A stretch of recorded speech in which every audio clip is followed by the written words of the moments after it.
how to pass IELTS using my two recipes.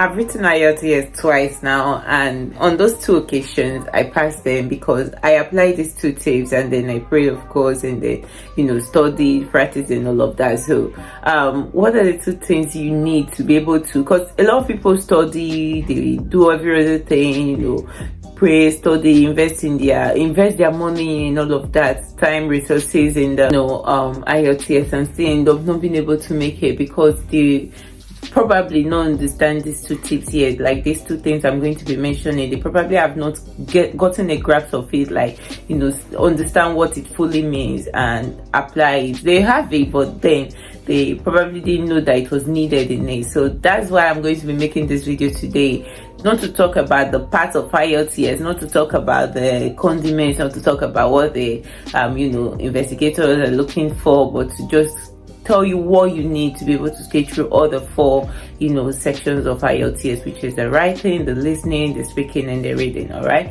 so what is number one? Before I go ahead, have you subscribed to this channel? Yeah, click on the subscribe button. Do it now for me, please, to support me, show your support, show your love, turn on the notification, like the video, share with your friends, and then I wait amazing tips. All right, so number one of these steps is calmness. Yes, calmness. You need your calmness in your reading, you need your calmness in your writing, you need your calmness in your listening, especially. You need calmness in listening. All right, what do I mean by calmness?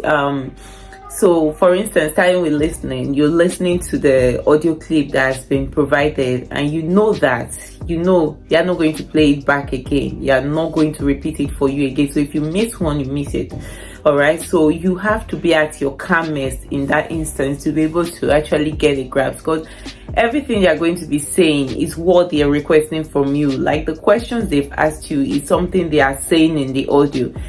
IELTS is just a give and take. Whatever they give you is what they are expecting from you. It's the simplest of all exams, I would say. Like IELTS is the simplest of all exams because they are not asking for your skills, they are not asking for your knowledge, they are just asking for you to be calm, which is my number one thing. For you to be calm enough to listen, for you to be calm enough to read what they are asking. Like before I go into reading, so for the listening, they give you an audio clip, they play it in the background, they ask the questions, they are playing in the background. Ali went to school today. When he got to school, he saw his friend in the car park, and then they are asking you in the question given, like right before you, where did Ali see his friend? So if you don't listen to that audio clip very well, you won't know that Ali saw his friend in the car park. You will feel, and you can't put any other thing there. It has to be that car park that they're requesting from you. Like, you understand? So you really have to be calm enough to listen. Take off every distraction necessary. Take off everything that's been in your mind, everybody you've talked to before then, everything you've done before. Just take it off and focus. All right, focus. Be calm enough to listen, because once you're done, you're done. Like during that period, I don't know how many minutes, 10, 20, 30 minutes, 60 minutes, you just have to be calm during that whole period. All right, it's not going to take long before the audio clip finishes, and you have to be at your calmest. I think they give 30 minutes or so for the audio or something, but you just have to be at your calmest. Then for the reading, for instance, so they're giving you a passage, a very short passage. They're giving you 3 passages now, which are similar, same thing you're requesting from in all of them. You at this point know that you've known the question types, you know how to answer the question types and all of that. True, false, not given is there. In fact, even if you don't know the question types and all that, you're given a passage, you're given instructions along with it that, do this, this is what you're to do, this is what you're to do. Say in the true, false, not given, if it's true, you pick true, if it's false, you pick false. If you did not see what they're asking for in the passage, you pick not given. And you have to be, calm enough to actually look through it within that 60 minutes period that has been given you. Look through it and see, okay, is this thing actually there? And you should know the part of the role of synonyms in this, because words that are similar are used. They can use something like,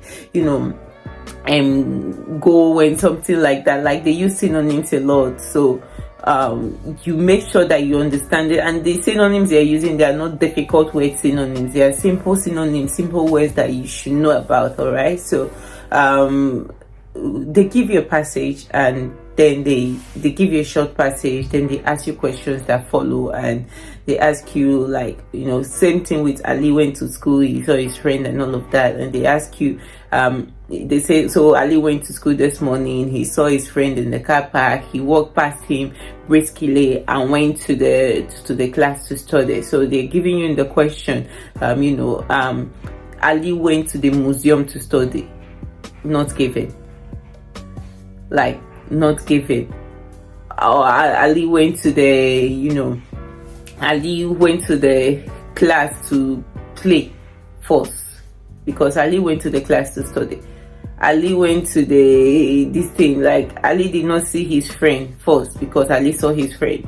Ali, yeah, like they just asking you give and take. So miracles happen every day. They're giving you a passage, for instance, to say miracles happen every day, very short passage, and then they ask you, where did Jesus perform miracle? I did not read in this passage just now that Jesus performed miracles. So it is not given, because there is nothing like that there. Jesus did not, they just told me that miracles happen every day. They didn't tell me that Jesus performed miracles. So the answer to this question is not given. Or miracles happen every day is the passage, and then they ask you, they say miracles happen every year. It's false, because it's every day that was given in the statement, not every year. So why would they not be telling me every year? It's every day. So miracles happen every day. So the answer to your question is false. And then miracles happen every day, and then they say in the question, every day miracles happen, or you understand, you know, oh, it's true, because miracles happen every day miracles happen, like something like that. That's just an instance I'm giving to you. They ask you questions, they give you a passage, and then they ask you questions based on what they've given you, nothing outside what they've given you, because they know that everybody was not trained in the same place, one, and then, like, studies vary in different places, practices vary in different places, and that is why they don't want to give you something outside of your school, something outside of this. They just want to test your use of English, test how you understand something, like they want to test your understanding, your speaking ability and all of that. They want to understand how calm enough you are to listen to someone when they're speaking and actually understand them. You understand? They just want to test your understanding and how good you are with understanding English. That's the reason for the English test. Like, that's just it. So that's for reading, and then for writing now. So writing is the same thing. You just have to be calm enough. So you're probably giving a graph, a pie chart or bar graph, and then you're giving percentages and things on it, like representations, pictorial representation of the thing they want you to write on. All right, they want you to write on it. They've given you instructions, not less than 150 words, no more than 250 words, and all of that bits. And they're asking you write on this passage. They've given you a pie chart, and that pie chart probably has a percentages. So the percentage of women who are married in the UK, 20%. The percentage of men who are farmers in Nigeria, 50%. And then they just put it like that, like they draw it and put it, and they're expecting you to write on it. So you first of all give a summary, like overall this is what I'm saying, or this bar chart. You first of all give an explanation of what you're saying. So this bar chart or pie graph represents the percentage of so, like just tell them what you're seeing right in front of you. Tell them this is what I'm saying, this bar chart explains this and this, in 1 or 2 sentences like that. That should be your first paragraph. And then overall you start telling them overall what it is, then giving it one after the other, comparing and contrasting. So this and this means this and this means this. The percentage of this exceeds the percentage of that. The percentage of this is greater than the percentage of this. Say for instance, the percentage of farmers in Nigeria was great according to this thing. The percentage of farmers in Nigeria was greater than the percentage of farmers who are men. Things like that. Just compare this and this, and you just have to be calm enough to know what is being said in front of you, what is given in front of you. They are not asking you anything outside that graph.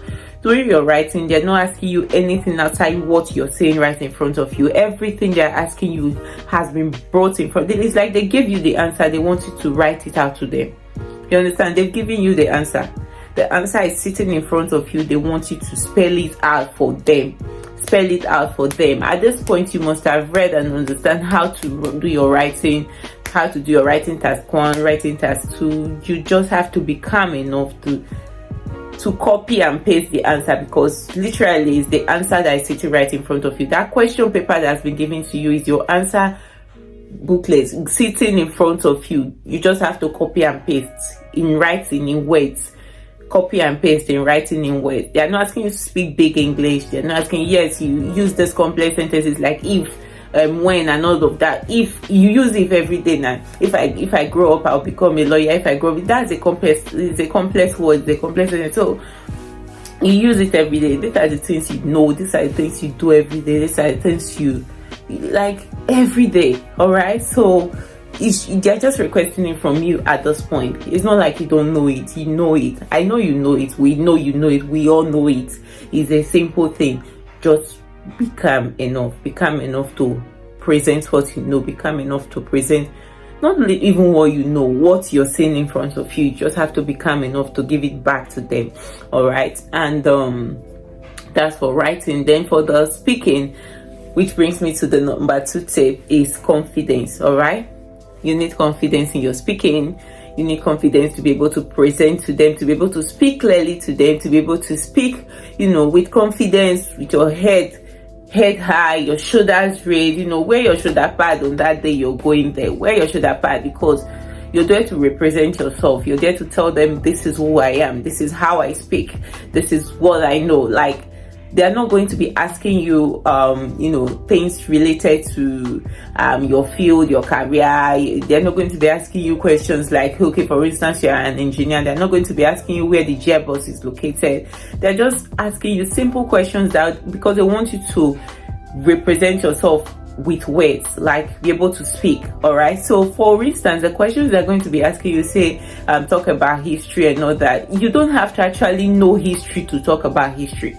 You just have to talk. All right, just talk. You might not even know what you're saying, but you're talking. You just give your view. Oh, I think history should not be introduced in the country, should not be introduced in school, should not be this and that, because you're just representing yourself, your idea. They are not going to talk down on your idea. They're not going to talk against your idea. They just want you to represent yourself in English. All right, so that's what it's asking for. That's what it's requesting for from you. Confidence. All right, be confident enough to express yourself. Be confident enough to give them what you know. Give them what you.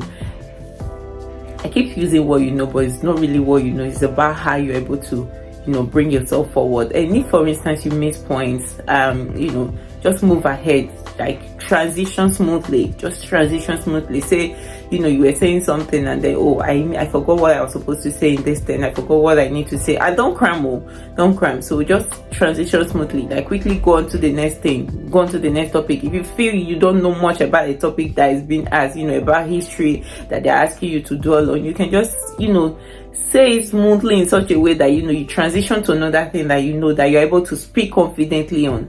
You understand? And making use of idioms, making use of complex words, like I said, complex sentences, the if and all of that. So that's all about it. So calmness, you need it for your listening, you need it for your writing, you need it for your